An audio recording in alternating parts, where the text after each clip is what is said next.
Sgonian Republic is a name that you have heard all round in the Kingdom of Eswatini. It is definitely a significant one in the fashion industry. Today here on Young Climber, we get to talk to the man who is behind it all, behind the brand, and how he was a teacher before he became a fashion designer. And of course, he's also a talent manager. But sit with us as we unpack all of that. Welcome this evening. My name is, of course, Thabelo Dlamini. And just sit with us as we unpack his life journey and get to find out all about him. Philani, welcome to Young Climber. Thank you for having us, Thabelo Dlamini. Like you said, it's an honor of mine to be here.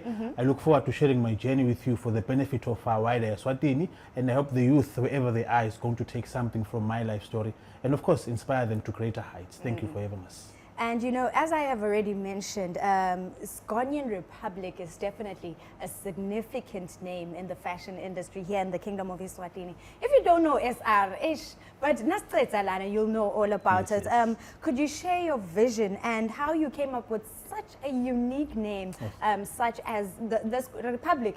Yeah, I can figure that one out. But Lo Sgonian, kusukelaphi konke lokho? Oh, thank you. One would say that behind Sgonian Republic is, of course, myself. Yes. And my ideas of what I think matters in terms of our style, how we believe the people of Eswatini and the world should look. So basically, the idea of Sgonian Republic, it's from my nickname Sgonia. Growing up, I used to be a chubby kid, as others would say. And so an aunt of mine who's Zulu used to call me Sgonia Sendota. So from Sgonia Sendota, I was Sgonia, shortened from Sgonia Sendota. And from Sgonia, I was born Sgonian Republic. So basically, it's Sgonian Republic. It's basically our way of sharing ideas on what we think matters in terms of style. And our vision is simple. We want to make the gentleman and the lady, of course, look beautiful in everything that we think matters in terms of fashion, but made in Eswatini, not just Eswatini, but Estegi or Eswatini to the world. That's our story, essentially. All righty. Thank you. And you know, the most interesting part about the brand SR, you started it while you were still a student at the University of Eswatini.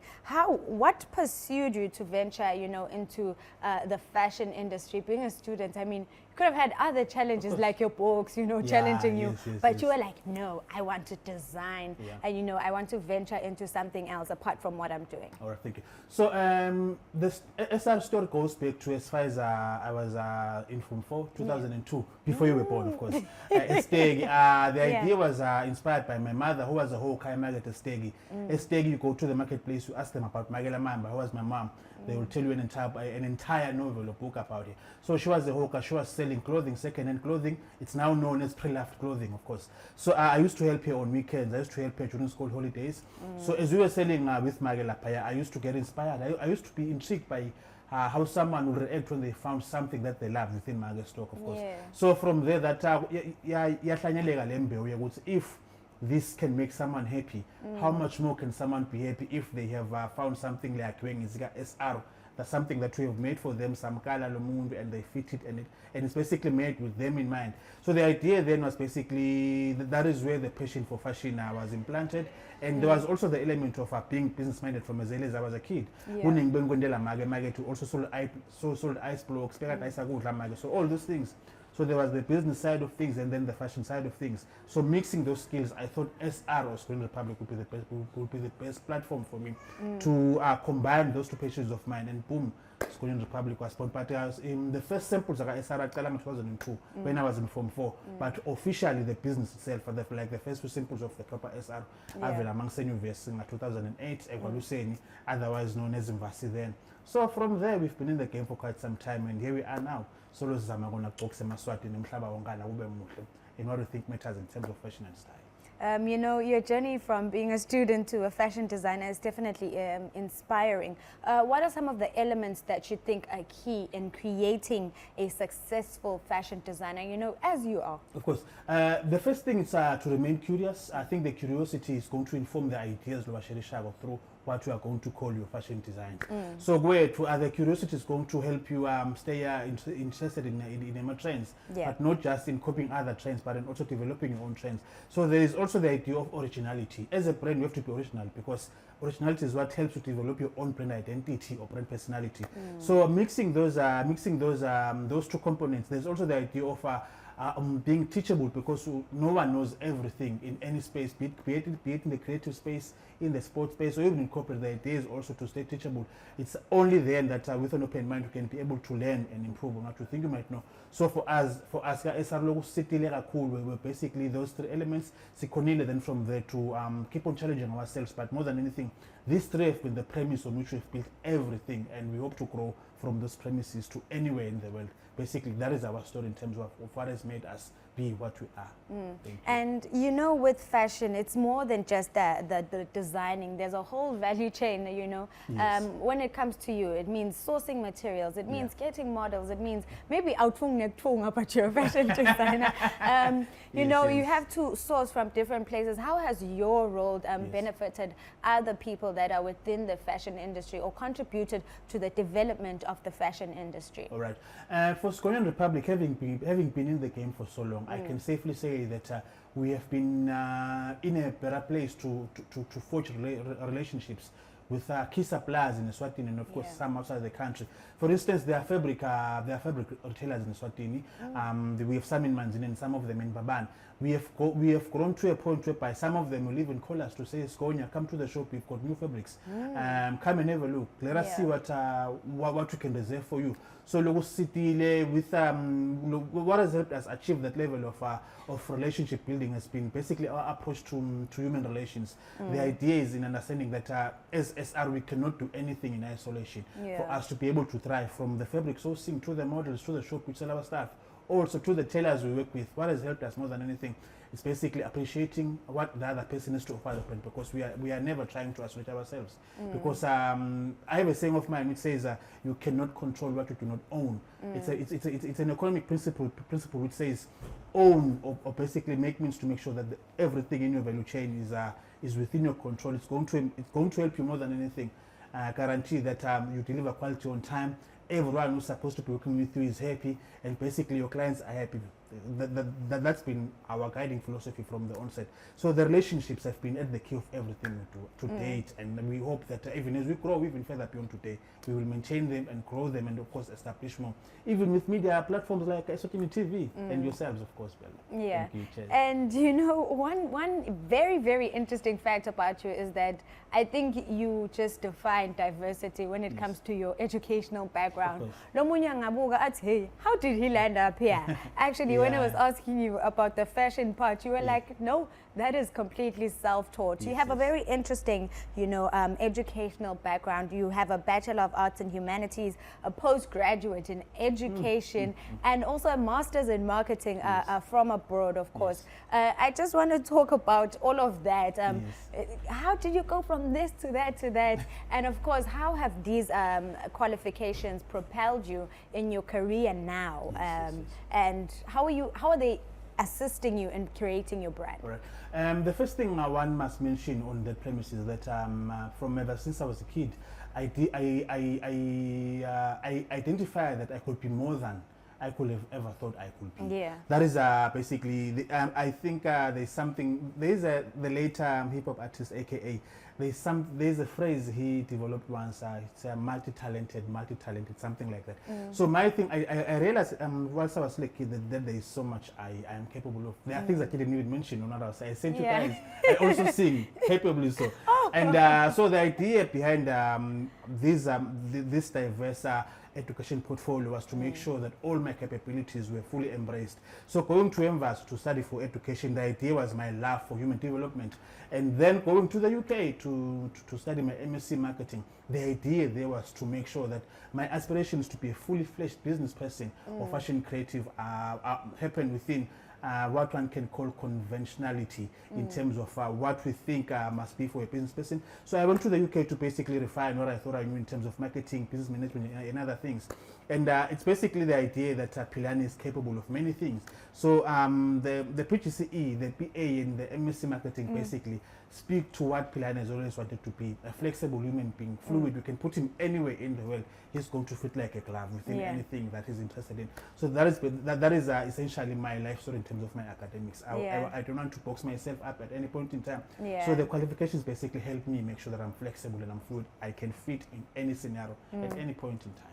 But you, as you Yes, said, yes, you know, yes. each one teach one. Yes, And yes. one thing that you have been, of course, is a teacher before Yes. moving fully Oh, I into miss it. the fashion Yes, industry. yes, yes. Actually, let's talk about your experience as a teacher and how now it's helping you navigate life. What are some of the lessons that you took during your time there and you're still implying in your life now? One of my biggest takeaways from my teaching experience was the element of human relations. I was a teacher to young kids, basically primary school. I'm qualified for high school, but I was in a primary school. So working with children teaches you the importance. Patience is number one. You cannot do anything with Botswana without patience. Yeah. So it taught me patience. It taught me the importance of relations, because umntwana angafika ekhaya athi baba tishela ungishayela efika umntala kuqatile abile, and when I was teacher you have to talk to them professionally. The idea there was you now to forge a relationship with Lomtali Loy. And from there, from Batali to Tindunate my colleagues at school, the idea was it has to be managed on a human at a human level. And I learned about the patience, there was human relations, and of course communications. You cannot be a teacher without proper communication. And those are the three things I learned the most from my experience there. And Gebese Makaya Scholar, there's a lot there to learn from Gusebenge Makaya. A lot of challenges are there, and it's also resilient training in by default somehow. So those were my key takeaways. I missed everything, and I look forward to at some point in time getting back to the game, because I miss it, I loved it, and I still do to this day. When we return, we talk about how you injected the corporate space, because Lomnye angatibuta ukuthi awu le MSc in marketing yasebenza kuphi, but that is only when we return. We will find out more about Sgonia Republic and of course Philani. Thank you.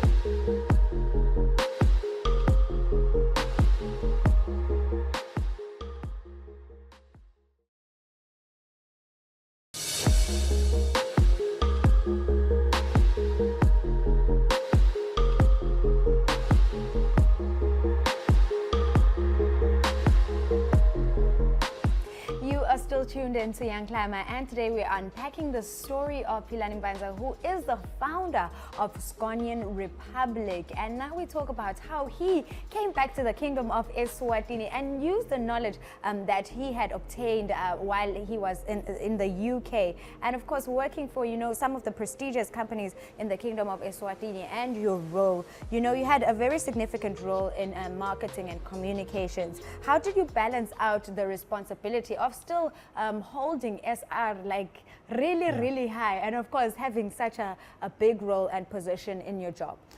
What made things easy for me, there was the vision I've always had for myself. I have always anchored my life on lifelong learning. I have always anchored my life on leveraging things I knew to better the lives of others in society. The organization I served between 2021 and 2022, basically, I was in the HIV/AIDS communication space. I came into the space during COVID-19. My key roles in the space was basically to make sure that Emaswati are well informed on everything that concerns COVID-19. The thing about me was that I believe that a better Eswatini rests on healthier Maswati. So that's why I was like, let me leverage my skills, let me leverage my marketing expertise, let me leverage my communications expertise, let me leverage my relations in the space to make sure that Emaswati are well informed. So basically what made it easy for me to thrive in that space was my passion for the people of Eswatini and what I thought they deserve in terms of health.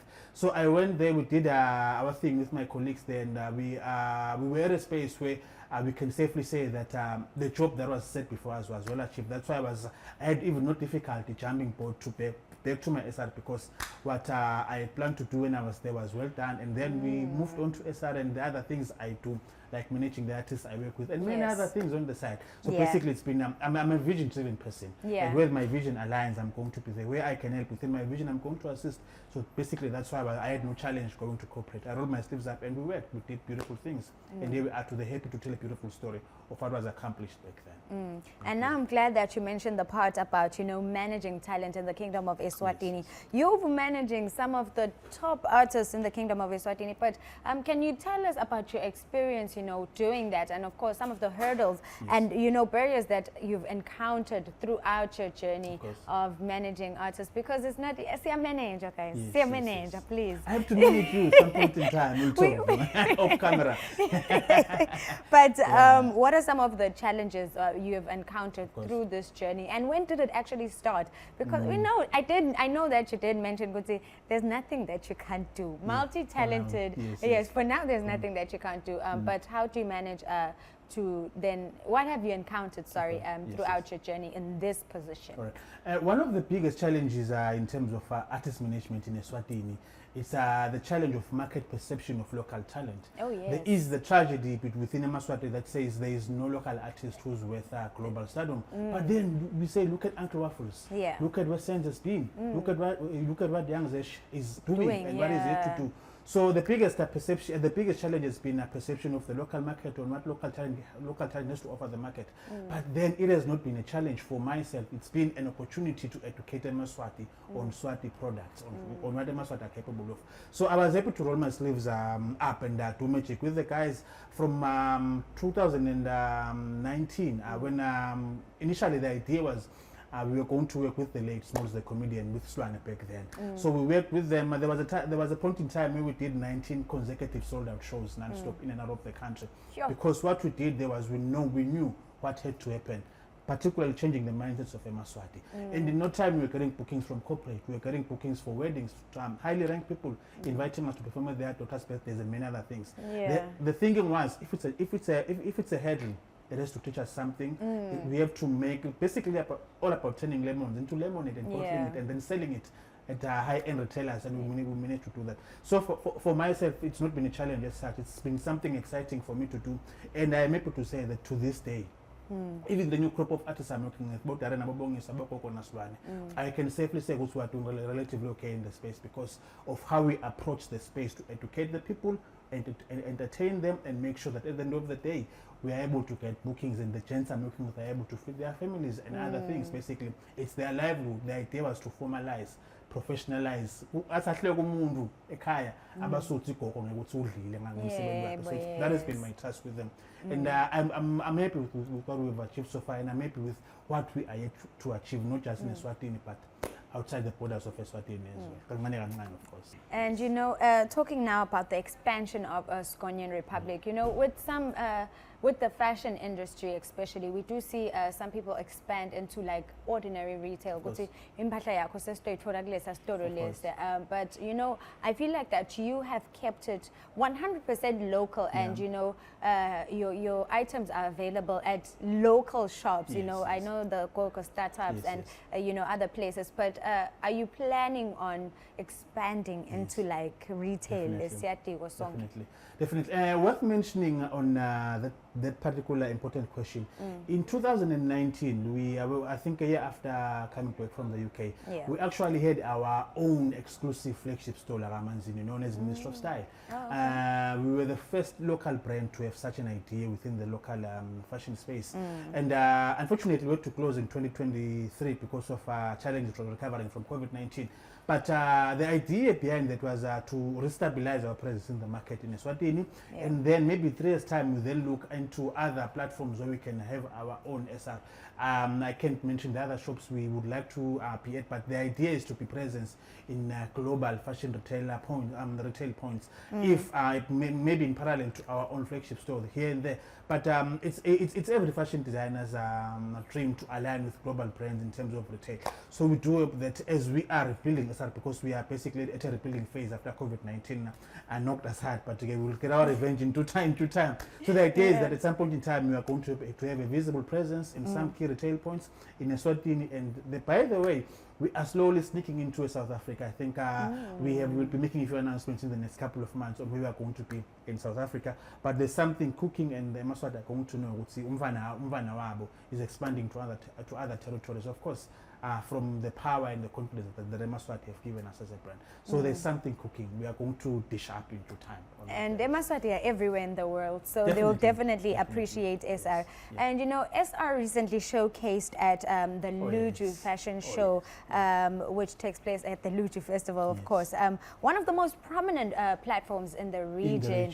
You know, how was this experience for you, and how has it impacted your brand, and what do you expect from this experience to grow your brand? First and foremost, on that very platform, I would first love to doff my hat off to the founders of the competition, Jigs and team, and of course the curator of the fashion show, Philippa. Very, very, very, very professional lady. We are learning so much from her. Now to the question, our presence at Luchu was very empowering, enlightening, and of course exciting. It's a beautiful platform for us to share our story as a brand. What we did this year was basically share another unknown side of SR in terms of high-end fashion, because we have mostly been doing streetwear. So this year we thought, no, let's raise the bar a bit. It was exciting, it was empowering. Of course, meeting other designers, learning from them, seeing how they do things, and it's a perfect learning and networking opportunity for us as creatives. And of course, it gives us new clients from all over Southern Africa. And as the festival grows, we do hope that wider Africa is going to be keen on what to do, and they'll buy some things from us, take them to Egypt, to Morocco, or anywhere in Africa, because we believe that it's going to be a growing festival like Bushfire. Yes, it's getting there, definitely. We can't definitely. wait for that. And the networking that happens there is like, it's so Once in a miraculous, lifetime. because now you're getting people from different countries of Africa joining into, you know, it's a melting pot of Africans, Africans, of course. And you know, we speak so much of your success here. It's been good things only, but I'm sure that I'm sure that, you know, there's some stumbling blocks that you've come across as a brand, as a talent manager, as a teacher, you know, working in corporate. What are some of the challenges that you have faced, you know, in your life? In my life. Not just as a brand, in your life, where you felt like, but mostly, of course, SR, where you felt like, I'm done. At some point in time, during the decline of our store, I found myself going up to TSC. TSC is the guys who minister. I found myself going there to say hi and and everything, because it got that bad. That's how bad it got. So the biggest hurdle to date I faced was our challenges recovering from COVID-19. Because at some point in time we thought that COVID we are going to win, because what COVID-19 did, it shrunk our people's buying power by many margins. So we struggled to get customers at the shops, such that we had to find ourselves closing down.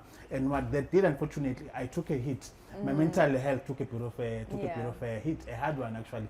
I found myself starting to be an alcoholic I don't drink, by the way, but I almost find myself just to nest the trauma and everything. But I'm happy to say that and of course my confidence on SR and everything we've always stood for has kept me sane. And that's why even today I'm able to say that SR will be back. We are slowly making our way back. People are going to experience an SR they've never seen before, because the idea is a vision SR is bigger than the challenges we've encountered, and the challenges only make us better, like fine wine. And your shoes, of course, your size ones. But slowly we are going to be good again. I'm excited about the future. You know, I'd love to sit here and chat with you the whole day and find out more about you. But Nje, before we close off, what's next for Philani Mbaza, and what is next for Sgonian Republic as a brand? And can you give us a sneak peek into any upcoming projects or collaborations that you're working on? I think I want to first disclose that what we unveiled at Luchu is what is going to be the next direction, creative direction or aesthetic SR. There's a few things we are trying to tweak around our brand aesthetic. The idea, we want to now repackage SR into a globally focused brand. Not that we are going to abandon some of the basics. So there's a few emails we are currently doing behind the scenes, a few partnerships we are trying to lock down. But the most important thing that I can safely and confidently disclose is that we are making our first reasonable presence felt in South Africa. It's a long overdue, Nakona. The idea was to do this in 2020, a year after opening the shop, but better late than never. So there's a few things we are cooking for the SA market, because we believe that Mzansi is the bridge to the global market. We've seen other South African brands do well, from Amapiano, the Chandra, to South African brands from closer to others. we believe that our presence in South Africa is going to connect us better to the world. Not that Eswatini cannot do that. But Yeah. it's basically of about course. embracing our roots. We will never abandon Eswatini. But the idea is we're changing gears a bit now.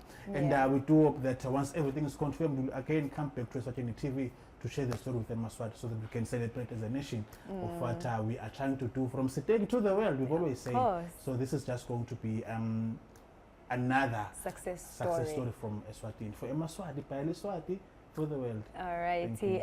And any parting words briefly to our youth who are Yeah. watching the show and they're inspired by Yes. what Sgonia has done? Can you just, inspire someone there? Okay. All right. I would like to humbly employ every Swati youth who's out there to stay curious, never be complacent, and let us start using the internet for better things like empowering ourselves. There is something called YouTube. Ungangenela YouTube and study anything that you think you might want to earn a living from, because it's a reality. But they on internet. So let's stay curious, let's stay teachable, let us teach ourselves, and of course, let us never allow our circumstances to win, because what God implanted in us as Bandu is bigger than those challenges. And of course, once you make it, make sure that you get yourself and your entire family something from SR. That is going to be your lucky charm to thrive in the world. So naturally, but never stop dreaming, stay confident, and of course, all the best as you go about achieving your dreams and working towards them. All right, Babugile Makaya. That was Philani Mbanza. Utinje, stay teachable and of course remain curious in anything that you do. But most importantly, please do use the internet wisely to learn above all. But that was it from us here on Young Climber. We will be seeing you next week Tuesday at 6:30 from myself, Tabelo Damini. It is good night and God bless.